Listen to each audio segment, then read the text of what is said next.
Right now, I'm gonna talk about the fact of how I built my ads, and I'm gonna talk about all my numbers. So the most important thing is that I started as an appointment setter. So everybody of you have skills right now. Most people are in sales, most people are in appointment setting, copywriting, anything like that. I started as an appointment setter in 2023.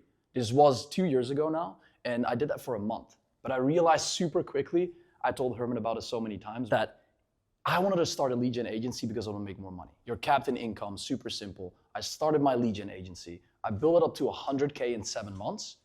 This was basically primarily with VAs. So I had a pool of VAs, 25 virtual assistants in my company, and I just rushed through acquisition. Just mainly getting all these people into other companies, because what I learned as an appointment setter myself is the skill of acquisition, right? So I basically got a pool of VAs. I implemented 1 or 2 VAs in another company, and then we did the acquisition within that company, and I basically charged like 3 to 4K for that. The second thing is like the consulting firm. So right now, most of you guys have seen my YouTube, most of you guys have seen my Instagram. I'm building a consulting firm.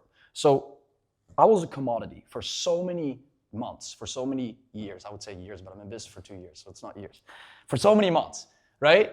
After the point of understanding how to productize my service, I created so much more leverage. It's probably one of the most important things, because I now have time to do masterminds on Sunday. A year ago, I was working for 8 hours per day. Just fucking every single day, like 7 days of the week. We've talked about it together. The beauty about a consulting firm, and the reason why I think this is super important for everybody to understand, instead of running an agency, because I know some people are running an agency here, is that the first thing, super important, you're fucking working so many hours, right? You fucking know, bro. You remember the dinner, like what was it, in October? Yeah. And what is his name, Valentin? Yeah. He's doing the same shit, but he has it automated. He has it automated though. He has it automated, right? Oh, because of you, okay. Yeah, so agency is a commodity. You're working so many hours. It's like, it doesn't create scale. So there's so much friction instead of just selling information. Because whenever you have skills, you can sell the information anyways, right? And everybody here has skills. So why not packaging your skills into a done with you service instead of a done for you service? It makes way more sense in the first place. This is exactly what I did. So as you can see, I went from 40% margins, making $70,000, $80,000 per month, working 80-hour work weeks. I said 8 hours a day, but that was for like 7 days. You have a lot of other tech stuff around it, etc. Consulting firm to now a team of 5 people. Herman, my ops manager, doing the closing as well. I have 1 virtual assistant. I have 1 appointment setter, and then I have 1 guy for content. He is gonna come to Dubai super soon. 82% profit margin. So I've made, I would say 2 million right now, 1.9 million. I would say almost 2 million. 82% profit margin on that. We don't pay tax, obviously, because I'm in Dubai, which is super nice as well. I would recommend everybody to do that. I have the connections for that if you need. 20 to 40-hour work week. So the beauty about building a done with you service is that, in my opinion, you work in stages. So I work 3 months, and then I go to Cape Town for 3 months. All content, chilling out, thinking, creative mind. That's exactly what I do in these 3 months. That makes me just, how do I say that? It just makes me get so much inspiration on knowing what to do when I'm in the building phase. So the building phase is like 3 months just fucking grinding, doing everything that you can do to just build and lock in. I want to talk about numbers right now. I'm a data-driven person. Seb is, I know a lot of other people are that I've spoken with. The most important thing that I want to show you before I go into the actual profile funnel is the numbers, as you can see on the left, based on the profile funnel. So let me explain you that in the first place. The profile funnel is a funnel where it's driven on indirect ads. So you're running indirect ads, meaning you run all ads towards one specific profile, right? Could be any social channel, could be YouTube, could be Instagram or anything else. Now, the beauty about that is that people convert through an ecosystem, through like a content ecosystem that we built, that I've built. You guys have seen my Instagram, you've seen my YouTube videos, and when you click on my YouTube, you're gonna get to my Calendly page, then you're gonna get towards another link. So it's an ecosystem, which in my opinion is way more beneficial instead of just running like direct ads. I know a lot of people here, and I know in general, I've done it as well, running direct ads is terrible. Because you let the marketing do 20% of the conversion, and you let the rest do 80% of the conversion, the sales team. Meaning there's so much fucking friction in the sales team. And now I let my marketing do 80%. You guys, who saw the story sequence of 2 days ago where it said DM me Pith? Somebody seen that? That's like, I think I made 40K in 2 days of that. It's like 4 clients, 10K, paid in full, 4 clients. The effort it takes with the sales team to make $40,000 in profit takes you at least, if you make like maybe 400K per month, you make like 40K in profit per week, 40K overall profit per month. Nobody makes 40K in 2 days just by DMs, especially when you want to create scale and collect a lot of cash, right? Because we're all here to just collect 5 million and then probably build a software company or do something else. We're gonna walk through the numbers right now. 12K in ad spend, as you can see. So what happens when people spend that money in ads? It's gonna turn it into profile visits. So instead of you getting a booked call, for example, right? You turn it into profile visits. Out of these profile visits, I'd get around 7.5K followers, which is $1.60 per follower. Now, because of that, I obviously don't get a lot of qualified followers. We get like, unqualified followers, third world country followers, whatever it is. We just leave them. The only thing they do and they add is like the engagement on the profile. More profile views, more real views. That's probably going to change everything in towards getting a decent setter into an excellent setter. That's super important. And right now, Ibrahim, we were talking about it this morning. We're going through like an AI setter, which is like a setter that just does everything automatically. It's completely like, that's the point. It's totally personalized. Like that's the point about an AI setter. It's like, you have like standard messages and shit. No, it's just completely personalized. Setter turns it into, I would say like 1,000 conversations, 1.1K, and then ultimately we get 146 booked calls, which is $83 per booked call. Is that low? I wouldn't say so. But right now in the market with coaches, scaling coaches, as everybody calls it, the majority of it is 250 per book call. I know people like Charlie Morgan book 250 per book call, maybe 300. You need to have a massive sales team that is super good at conversion, which is why right now it's around, as you can see here, like 99, I would say like 100 per qualified book call. So every single time somebody hops on a call, that person is not only problem aware, but that person has capital, right? Because obviously, I'm gonna talk about the Calendly questions to sort out and to filter out people. What happens after that? 101 people show up. We have an 82% show up rate. The way to increase show rate is super simple. You have Calendly integrated. You have follow-up sequences with email. My appointment setter sends them assets, value assets, evidence assets, which is a testimonial. So they send them testimonials all the time. And then after that, what happens is you collect cash, right? You make money. I think I hired a closer 3 months ago for the first time. Like the first 1.5 mil is just purely closed by me in the DMs and me hopping on sales calls. Was I working a lot? Yeah, I was, but that doesn't matter because every single time I hopped on a call, I had 10 minutes of a call and then I basically, closed someone for 10K, which is great, which also puts you into the perspective of working a lot, which is not a good thing because obviously we're founders, right? Our value is dictated by the amount of value, by the amount of leverage we create. That's super, super important. So when you get a 10K paid in full while working, like while just hopping on a call for 10 minutes or 30 minutes, sometimes an hour, you just get that mindset of taking the calls yourself quicker, which is super scary because right now Herman is taking my sales calls. And I would say the value and effect of hiring a team, and most of you guys already know, is just the ability to have a creative mind based on the time that you have. It's not the actual work that I do. I don't give a fuck about hopping on another 4 meetings for 10 minutes and closing 50K. It's about what I can do in these 50 minutes for me to think about other things, create content, etc. Does anybody have questions about this so far? Super important if you do.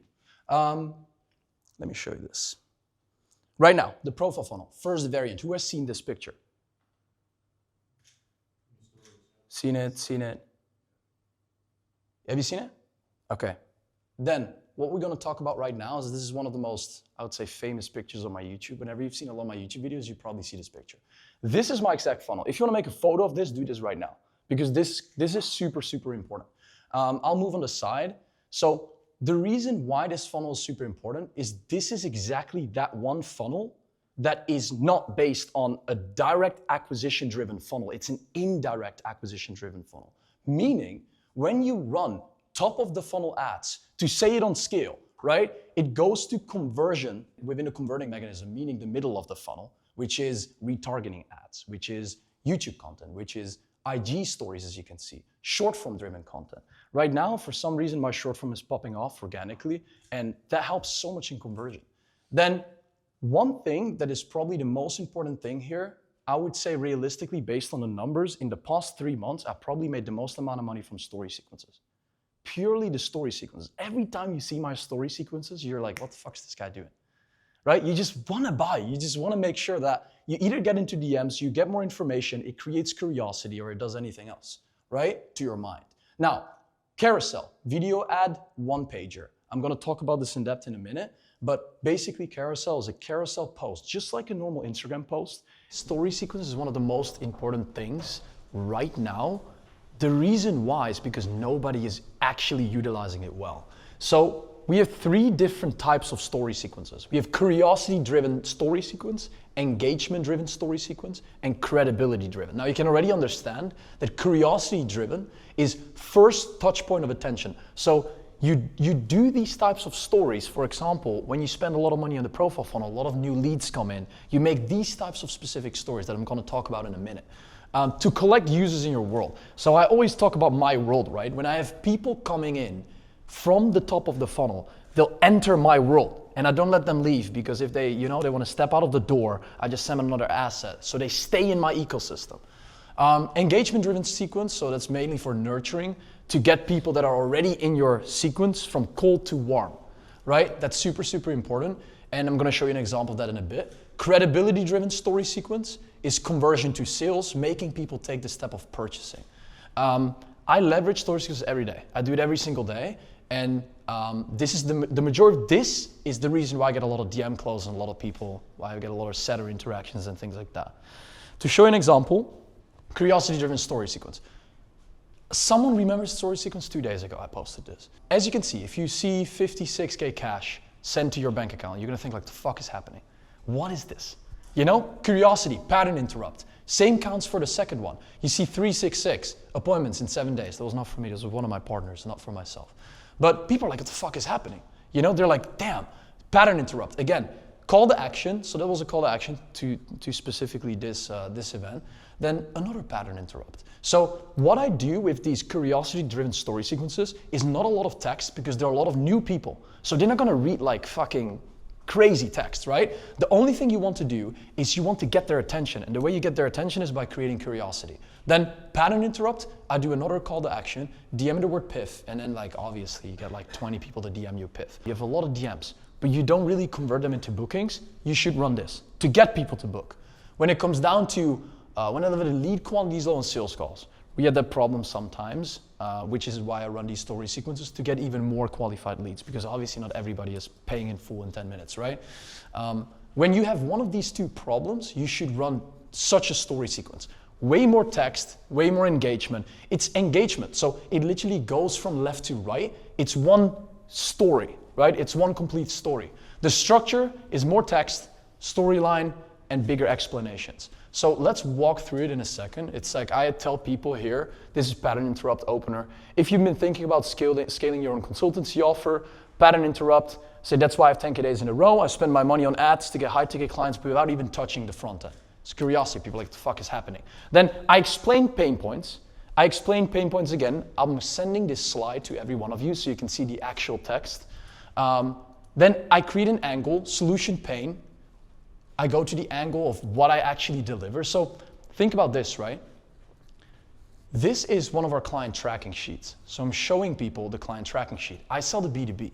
So it's super important when I sell the B2B, I show people stuff. I can talk about data, but if I show them that sheet and they can look into that sheet of knowing exactly what's happening, they're like, okay, this actual some sauce, this is some stuff.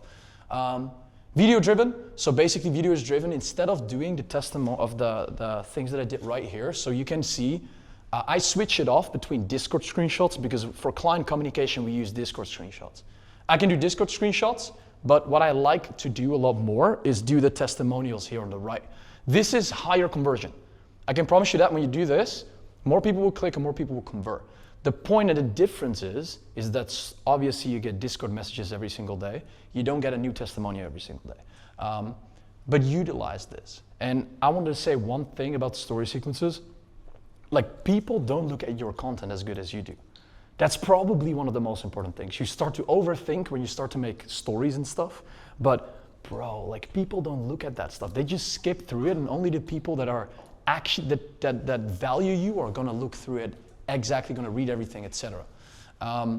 Which is one of the majority reasons of why people are not creating story sequences. Because why are you not creating content when you're starting out? Because you're scared of other people's opinion.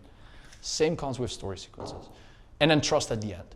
I want you to understand that with the engagement story sequence, you don't have to do this in this specific order. It's always important to open with pattern interrupt and to end with either trust or credibility. In between, if I would put this story sequence there, whenever I send it you can see the exact text, and it would make a lot more sense.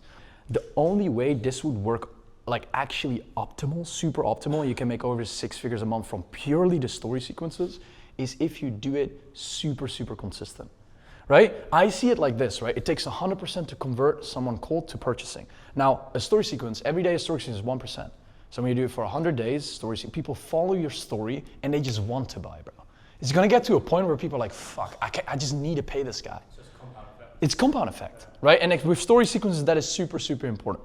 And this is more for new people. So it's less text, super clean, super easy, more pattern interrupt, curiosity driven, and this is engagement. So it's more text for people that are already integrated within the system. The way I call it is, as you can see, audience segment percentage, it's 80% versus 20%. So 80% of the people view it, but only 20% of that wants to, potentially purchase. The second one is a little bit more nurtured. Only 50% sees it, so it get way less views, right? But it get way more quality views. And then the last one is credibility driven. So it's really purely focused on CDAs and social proof. Super important. This is the one I make the most amount of money from.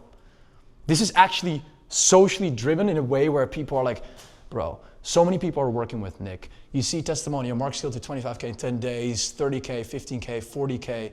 You see people on a client retreat with me there. You see Braden making 50K a month. It's super, super credibility driven in a way where this works perfectly for B2B. Whenever you have a B2C offer, you can utilize this as well, but it won't work as well as the engagement driven story sequence. Yeah, I've tested it for B2C as well. I have clients in B2C, but the most important thing is that I realized that engagement works way better for B2C to get people to pay instead of doing B2B. And this sequence is so powerful for whenever you're doing B2B, as you can see the drop-off rate. So let's show the drop-off rate. You can see exactly the drop-off rate of every single story sequence. Within our company, we have data on all of our story sequences with AI to know exactly what the drop-off rate is of every story sequence. For example, the drop-off rate here is 5.5% from that one to this one, right? So as you can see, if that one is 12.4%, we know, and my team knows, that this one is not running as optimal as all the other ones because this one has the biggest drop-off. What you need to understand is the more people view it and the more you go through the sequence, obviously it's always a drop-off, right? But the most important thing is that sometimes we have like 14 to 15% here, and then the story that I posted prior to that is super, super bad.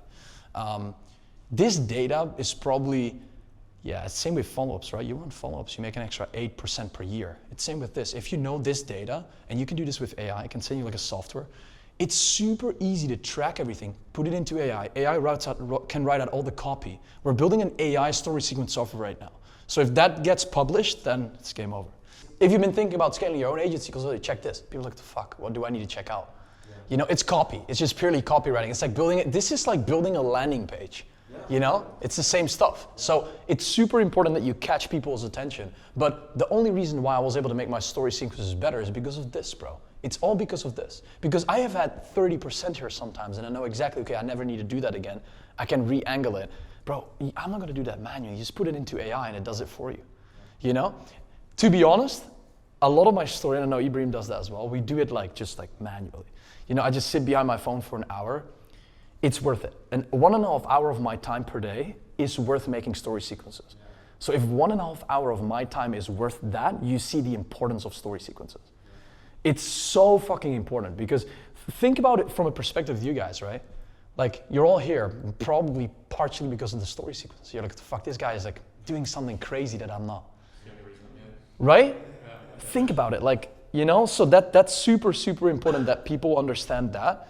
And as you can see, it's like 33% watches it, way lower viewing count, right? And a lot of people will drop off as well with credibility because there's no hype.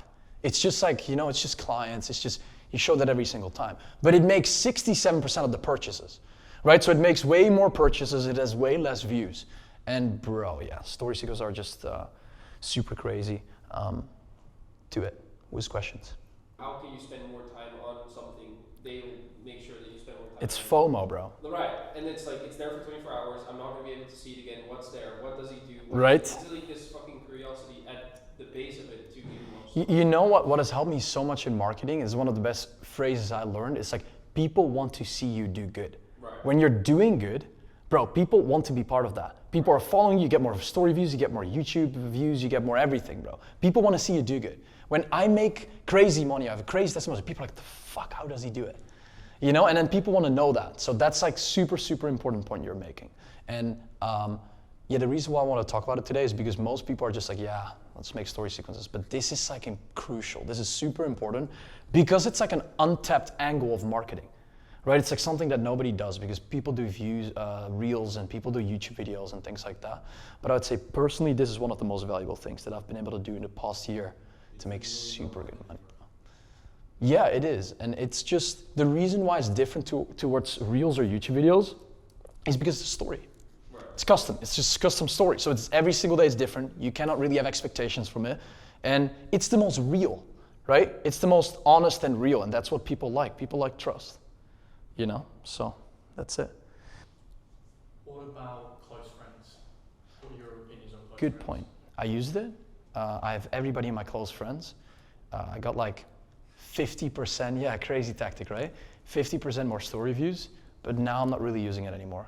I see it as a short-term play to make a little bit of money. When you do a launch, a product launch, or things like that, like a new offer launch, it's super useful to do close friends. Now, with marketing and story sequences as well, like, it's like the only way to keep making a lot of money all the time is having new offers, having new content. Like, even though this would work super well for me now, let's say the top one, right? These type of reels that I make, every 3 months I create something new. Maybe it works less good in terms of views, etc. But people like improvement. When you're actually following a brand and you see someone grow, people want to be part of that. That's the most important thing. So you always want to create new shit. I would say like creating new stuff and always making things better is probably one of the biggest things that you can do for branding to make your brand become bigger. You know, no matter if it's performing worse or not, you can always go back. You know, but creating new shit and being super creative is one of the most important things. Let's do it. Round of applause for Nik. Italiano. Yeah, sì? Un poco. No, I lived in Italy for 2 years. Yeah. So, bro, it's crazy. But 15x ROAS is insane, bro. Crazy, bro. It's ridiculous. Crazy. Ridiculous.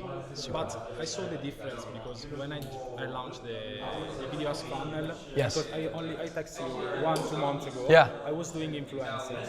And you don't tell me nothing, you tell me try to do organic video in ads. And I say, fuck, I didn't try it before, I try with the video ask funnel, but you know, I get leads at cheaper quality, Yes.